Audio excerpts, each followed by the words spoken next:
As I'm watching the Mavs in this playoffs, I'm obviously thinking a lot about Luka. I'm recording this at halftime of Game 3, and I've been thinking about how absurdly good Luka was as a prospect and how far he's come, all things considered.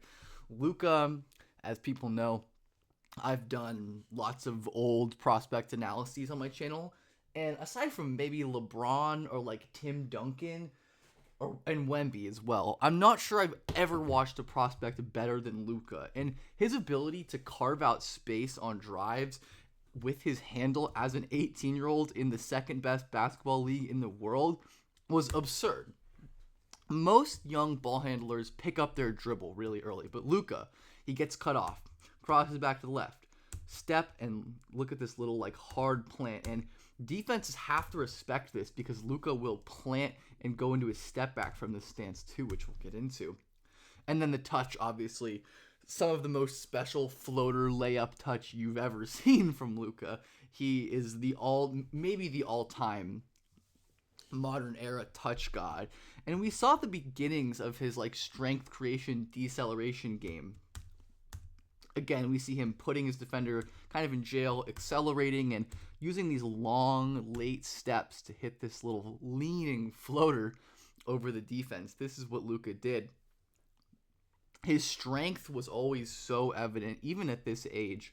Obviously, he's gotten so much stronger, but Luka here gonna cross over, and he was so good at dribbling with like defenders right in his face.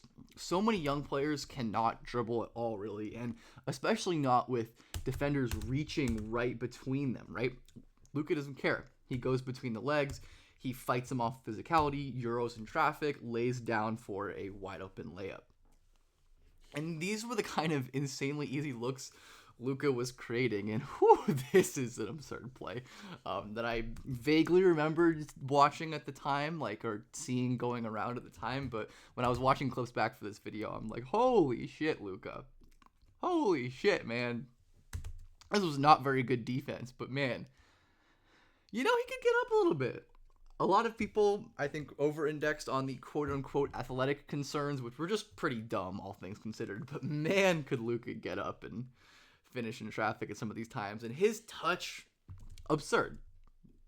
Some of the shots that he was able to hit were, again, we see him use that crossover again, despite the pressure and the reach. Then he's like falling over, losing his balance, throwing the ball up, and look at the rotation of the ball, where Luka just spins it softly right into the rim, barely even touches the goddamn net. And these were the beginnings of the deceleration that has been so trademarked for Luka, where maybe more than anything, when I think of Luka, I think about his handle and his ability to get to any spot on the floor without being impeded, right? He just dribble posts. No one can really ever bother him. And that's a trait that's always been there to an extent. Snake to the middle, long step to decelerate and create space. Hang for that floater. Really great blow by here as well. His burst was super underrated. At least 2018 draft was before I was really doing like serious scouting.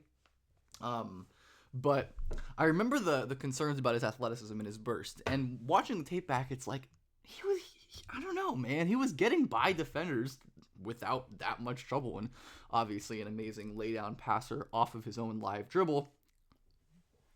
Once again, he gets all the way to the rim, and Luka's able to flick in a lefty like scoop layup. I will say that there were moments where I wish he would have decelerated or played a little bit slower. The change of pace definitely was amazing for a prospect, but it's not where it is now, obviously, right? But hanging in midair, in traffic, scooping while falling out of bounds, the kind of touch shots that he was hitting were absolutely absurd. And there were plays like this, right, where you can see the rawness in terms of change of pace, where now Luka would probably take this same angle, slow down to a crawl, carve out space, and then go up. But Luka picks up his dribble a little bit early, goes for this, leaning floater, which he can definitely hit, right? We've seen him hit it in this video, but Luka had a ways to go in terms of changing paces and playing with force and dictating defenses. Even if we very much saw the kind of beginnings of that, right? There was a little bit of weird like balance stuff as well. He definitely was still like learning how to exist in his body, right, and grow into his body. Where Luka's gonna get downhill here, but ends up kind of just like falling over, and there was some of this, and this is all really nitpicky, because I wanted to include some kind of weakness in here, but he learned to decelerate and he learned to hold back, and obviously he was always a crazy off dribble shooter. The percentages weren't amazing, right? But he took so many insanely tough shots, and his ability to separate is absurd. It was always absurd. It's still absurd. This one in particular, right? Luka just working, gets cut off. I really do think it's basically impossible to develop your handle to this level unless you have it at a young age. You can improve your handle, but not to this level, I think, where you have legit counters, stepping back versus pressure, always creating advantages and angles. And Luka legitimately, especially when you consider his size, to me is one of the best dribblers I've ever seen. And obviously, he was one of the best passers I've ever seen as well from the prospect standpoint. Smart decision here after snaking, kicking back out, and then Luka's going to get a reset, and he's going to throw a lob into space. The accuracy wasn't always perfect, which is a very common development point for a lot of 18-year-olds, right? But we see the beginning of, right, blending the floater and the lob pass, which he does all the time, right, in Dallas now with Lively and Gafford, where the dropping big has to step up and respect Luka's floater, which opens up the lob. And obviously, as Luka has aged, he has learned much better, and he was a ridiculous skip passer always, and the velocity that he passed with these overhead passes always stood out. It stands out now, but it unlocked, he had access to passing windows that most players just simply can't dream of because of his height and his vision and the zip he can put on the ball. And I love a play like this where Luka would work to get downhill, and instead of trying to pass this through traffic to 33, right, or to make a more difficult pass, he's like, I'm gonna put this ball in my big's chest like a handoff.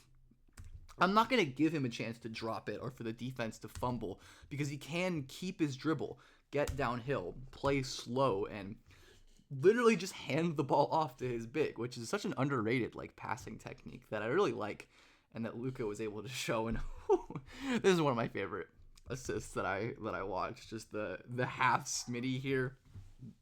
And this is what I talk about with the handling maturity and the counters, where Luka was playing against some of the best non-NBA defenders in the world, right? And they're giving him a hard time. He's losing his handle. He can't create. But boom, half Smitty, head back, creates separation, forces the help.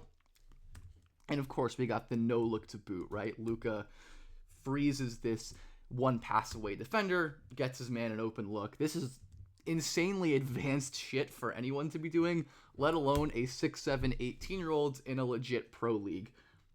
The fact that he did not go number 1 in that draft is one of the most absurd things of all time. And I think there were times where Luka had to really learn how to blend his scoring and passing, and I think a lot of elite young passers will learn how to be more aggressive scorers, where Luka burns his man off the dribble baseline. And I kind of wish he would just shoot the ball or go for a dunk or try to lay it in here.